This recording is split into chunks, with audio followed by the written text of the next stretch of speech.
Hello everyone, मेरा नाम शिल्पी चतुर्वेदी है और मैं हूँ आपकी dentist smile zone dental clinic से। तो मेरे पास आप लोगों के काफ़ी कमेंट्स और काफ़ी क्वेरीज आती रहती हैं। तो इस बार मैंने सोचा है कि जो भी क्वेश्चंस आएंगे, जो भी क्वेरी आएगी, मैं उसको कमेंट में ना लिख के आपके लिए एक छोटी सी वीडियो बना दूँगी।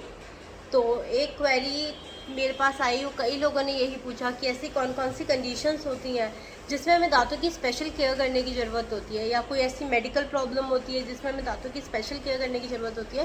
तो जी हाँ, ऐसी कई सारी मेडिकल प्रॉब्लम और ऐसी कई सारी बीमारियाँ और ऐसी कई सारी नॉर्मल कंडीशंस भी होती हैं जिसमें हमें अपने टीथ की स्पेशल केयर करने की ज़रूरत होती है। तो सबसे पहली जो नॉर्मल एक कंडीशन है जिसमें हमें टीथ की और गम्स की बहुत केयर करने की ज़रूरत है, तो वो है प्रेगनेंसी। हाँ जी, प्रेगनेंसी में हमारे जो दांत होते हैं और जो हमारे मसूड़े होते हैं उनमें बहुत प्रॉब्लम आ जाती है, स्वेलिंग आ जाती है, मसूड़ों में ब्लीडिंग होने लगती है, दांत लूज हो जाते हैं। प्रेगनेंसी में हमें अपने दांतों की स्पेशल केयर करनी है। सेकंड कंडीशन है हाइपरटेंशन। हाई बीपी से हमारे दांत कमज़ोर होते हैं, हमारे मसूड़े वीक होते हैं। साथ साथ हाई बीपी की जो हम मेडिसिन लेते हैं उनमें भी कई मेडिसिन के साइड इफ़ेक्ट होते हैं कि हमारे मसूड़े जो होते हैं वो कमज़ोर हो जाते हैं। तो हमें हाई बीपी के टाइम पे काफ़ी अच्छे से अपने दांतों का ध्यान रखना है। थर्ड कंडीशन है, जो मोस्ट कॉमन कंडीशन है, वो है डायबिटीज़। डायबिटीज़ जो है वो हमारी हड्डियों को मतलब जो माउथ की हड्डियाँ होती हैं, जॉज होते हैं, उनको वीक कर देती है।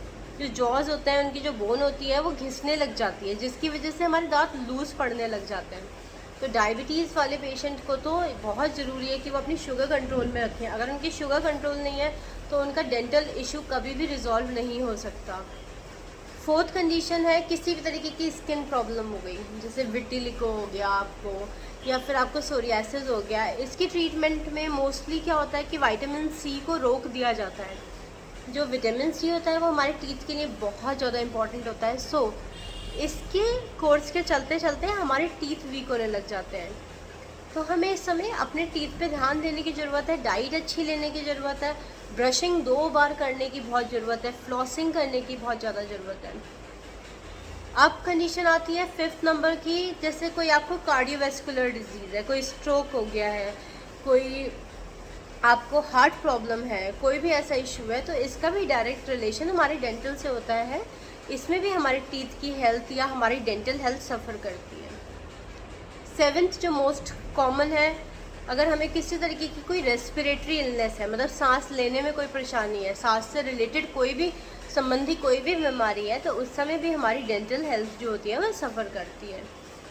नेक्स्ट है कि अगर किसी भी तरीके का डिप्रेशन हम सफ़र कर रहे हैं, किसी भी तरीके की मेंटल प्रॉब्लम से हम सफ़र कर रहे हैं, तो उस सिचुएशन में हमारी डेंटल हेल्थ जो होती है वो सफ़र करती है। तो इन सारी कंडीशंस, ये जितनी भी कंडीशंस मैंने बताई हैं, और एक पार्किंसन डिजीज़ होता है, उसमें भी पेशेंट जो है अच्छे से ब्रश वगैरह नहीं कर पाता, या फिर अच्छे से वो अपनी केयर नहीं कर पाता, जिससे हमारे जो दांत होते हैं वो काफ़ी सफ़र करते हैं। हमारी टीथ की हेल्थ, हमारी dental health, oro dental health बहुत सफ़र करती है।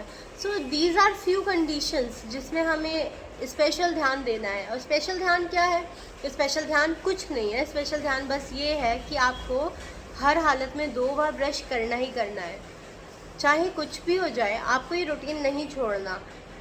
2 time brush for 2 minutes daily. And आप अगर हो सके तो माउथ वॉश भी रेगुलर करें। माउथ वॉश से क्या होता है, जो हमारे ब्रश से गंदगी नहीं निकल पाती वो माउथ वॉश और फ्लॉस करने से निकल जाती है। विटामिन सी का कंजम्पशन करें, आंवला अपनी डाइट में इंक्लूड करें, और जो भी आप फ्रूट्स वगैरह खा रहे हो, फाइबर्स ज़्यादा से ज़्यादा लो, रफेज ज़्यादा से ज़्यादा लो, और स्वीट जो हो उसको अवॉइड करो। और अगर आप स्वीट्स इनकेस ले भी रहे हो तो बहुत ज़्यादा स्टिकी वाली स्वीट्स नहीं लेनी।